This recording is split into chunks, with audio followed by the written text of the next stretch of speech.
نگاہ عشق و مستی میں وہی اول وہی آخر، نگاہ عشق و مستی میں وہی اول وہی آخر، وہی قرآن وہی فرقان وہی طٰہٰ وہی یاسین۔ دوستو، جس کو عشق ہو جائے، محبت ہو جائے، وہ نہیں دیکھتا کہ کیا ہے کیا نہیں، وہ چھوٹی چھوٹی باتوں کو، وہ بہت بڑی بڑی باتوں کو بھی نہیں دیکھتا۔ عشق تو یہ بھی نہیں پوچھتا کہ مجھے کیوں ذبح کیا جا رہا ہے، عشق تو یہ بھی نہیں گلہ کرتا کہ مجھے کیوں کنویں میں پھینکا گیا، عشق تو یہ بھی نہیں گلہ کرتا کہ کیوں مجھے جیل میں قید کیا گیا، عشق تو یہ بھی نہیں پوچھتا کیوں مجھے آگ میں پھینکا گیا، عشق یہ بھی نہیں پوچھتا کہ کیوں پتھر مارے گئے، عشق تو مشکلات میں بھی عشق ہی رہتا ہے، وہ چاہے جس حال میں ہو، محبوب سے عشق ہی عشق، خوشی خوش۔ لیکن کچھ لوگ ہیں جن کو ان چیزوں کا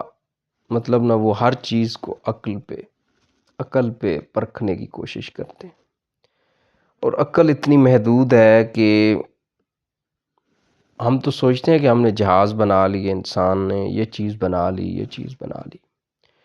یہ ہمیں اس لیے بڑی لگتی ہیں کیونکہ ہماری عقل محدود ہے، اور محدود چیز جو ہے نا، جب کسی بڑی محدود چیز کو دیکھتی ہے، چھوٹی محدود چیز، تو وہ اس کو ایک لامحدود لگتی ہے، حالانکہ وہ لامحدود نہیں ہوتی، کیونکہ اس کی اپنی حد کم ہوتی ہے، وہ اس سے بڑی حد والی ہوتی وہ بھی محدود ہے، لیکن اس کی اپنی حد اس سے کم ہوتی ہے، جو اس سے بڑی ہوتی ہے اس کی حد اس سے بڑی ہوتی ہے، تو وہ چھوٹی حد والی کو اپنے سے بڑی حد والی چیز لامحدود لگتی ہے۔ یہ عقل کا دھوکہ ہے، حالانکہ ایسا نہیں ہے۔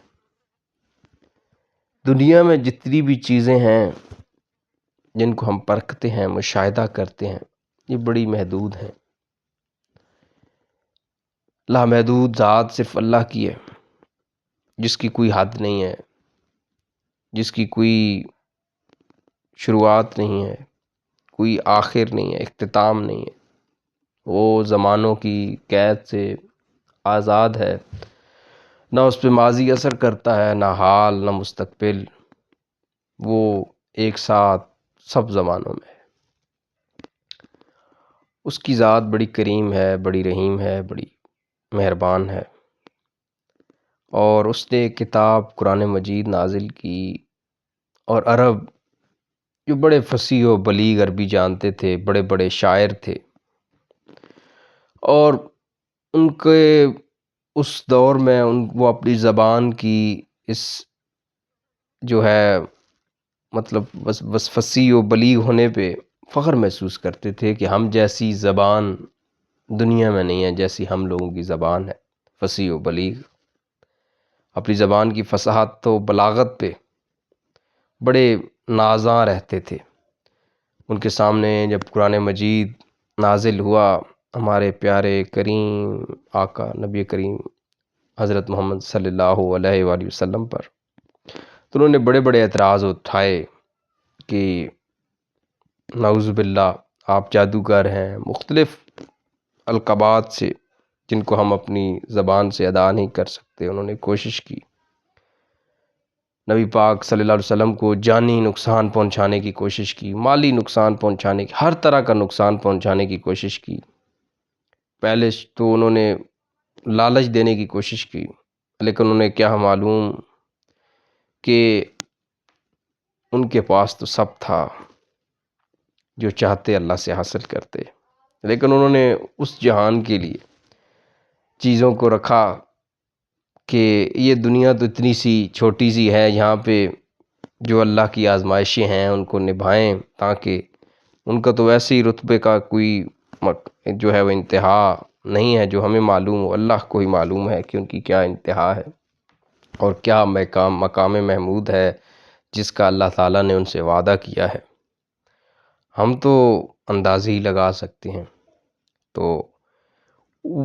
ان عربوں نے جو اتنے فصیح و بلیغ عربی جانتے تھے اور اتنے بڑے بڑے شعراء اور بڑے بڑے لوگ تھے اس وقت، کسی نے قرآن پاک کی اس جو ہے کتابت میں، اس کے لکھنے میں، اس کے پڑھنے میں غلطی نہیں نکالی کہ یہاں پہ یہ حرف آتا ہے، یہ لفظ آتا ہے، یہ جملہ یوں ہے، نہیں نکالی۔ لیکن 1400 سال بعد کراچی میں ایک ملا پیدا ہوتا ہے، مدرسہ دیوبند کی نسل سے،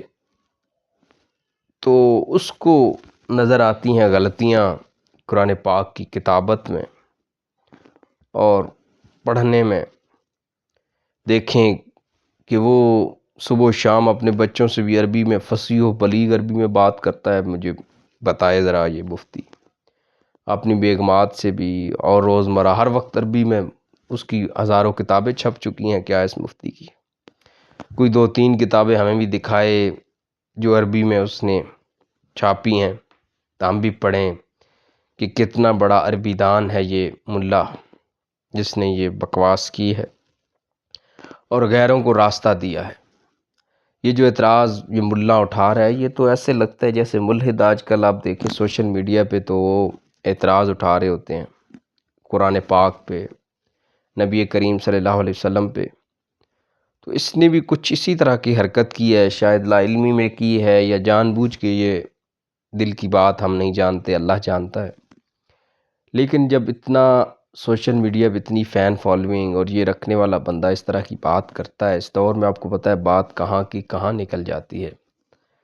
تو یہ تو ظاہر ہے کہ اس جملوں کی وجہ سے اسلام کے حوالے سے جو لوگ سوشل میڈیا پہ کام کر رہے ہیں ان کے کام کو بہت بڑا ڈنٹ پڑا ہے۔ ویسے ڈنٹ اسلام کا کام، خیر اللہ وہ ڈنٹ، لیکن بظاہر کہ مطلب ان کی کاوشوں کو تھوڑی ٹھیس پہنچی ہے کہ ان کے لیے مشکل ہوگا، ڈیفینڈ کرنا پڑے گا ہر جگہ پہ کہ جی آپ کے مولوی نے یہ کہا۔ اب وہ اس کا جواب دیتے پھریں گے، اور باتیں تھوڑی ہیں اس طرح کے فضول لوگوں کی جن کو کچھ آتا نہیں، بس دعوے ہیں، داموں پہ دعوے ہیں۔ ایک عام فہم بندہ جو بکریاں چراتا ہو وہ یہ باتیں سنے تو وہ کہے یار کیا پھر ہم مسلمان کس لیے ہیں اگر ہماری کتاب ایسی ہے، ہمارے نبی کے پاس بالکل ہی کوئی اللہ نے علم نہیں دیا۔ ٹھیک ہے، دنیا سے تو سب مانتے ہیں، دنیا میں انہوں نے کسی سے علم حاصل نہیں کیا، لیکن اللہ تعالیٰ نے اقرا جب پہلی وحی آئی تو اسی لیے آئی کہ اب آپ پڑھیں۔ جب اقرا پڑھ لیا تو پھر وہ پڑھے ہوئے ہو گئے، پہلے وہ کچھ اور تھے، جب اقرا آ گیا اللہ کی وحی آ گئی پھر وہ پڑھ گئے۔ تو ملا صاحب آپ کی وضاحتیں بھی 2 ویڈیوز میں بالکل ہی کیا کہیں بھونڈی تھیں، پہلی میں بہت بھونڈی تھی، دوسری میں تھوڑی کم بھونڈی تھیں، غیر مشروط اور بغیر تعویل کے آپ نے بالکل معافی نہیں مانگی کہ یار ٹھیک ہے میں اپنے آپ کو میرے سمجھتا ہوں جرم کیا ہے بہت بڑا، میں سر کٹوانے کو تیار ہوں،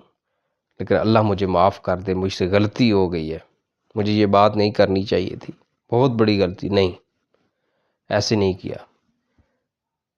یار یہ زندگی کیا ہے؟ آپ اس زندگی کی خاطر تعویلیں پیش کریں گے کہ لوگ مجھے ایسے نہ کر دیں ویسے نہ کر دیں۔ لوگوں کا کیا ہے؟ اللہ سے ڈریں، لوگوں کو چھوڑیں، لوگ جو کہتے ہیں جو کرتے ہیں کرتے رہے، زندگی موت اللہ کے ہاتھ میں ہے، آپ حق بات کریں اور ایسی تعویلیں الٹی سیدھی پیش نہ کریں۔ بڑا دکھ ہوا ہے، بہت دکھ ہوا ہے کہ ہمارے مولوی جو جن کو لاکھوں لوگ فالو کرتے ہیں اور بے وقوف ڈیفینڈ کرتے ہیں، مولویوں کے کلٹ بن جاتے ہیں، فین فالوئنگ، بس ہر بات کو بغیرتوں نے ڈیفینڈ کرنا ہوتا ہے۔ کوئی بھی مولوی ہو جس کے پیچھے یہ لگ جائیں بس لگ جاتے ہیں، نہ قرآن کو دیکھتے ہیں، نہ ہمارے امام الانبیاء کی سیرت، ان کے کردار کو دیکھتے ہیں۔ ان کی اطاعت کرنی ہے، ان مولویوں کی تھوڑی ہم نے کرنی ہے۔ اللہ حافظ۔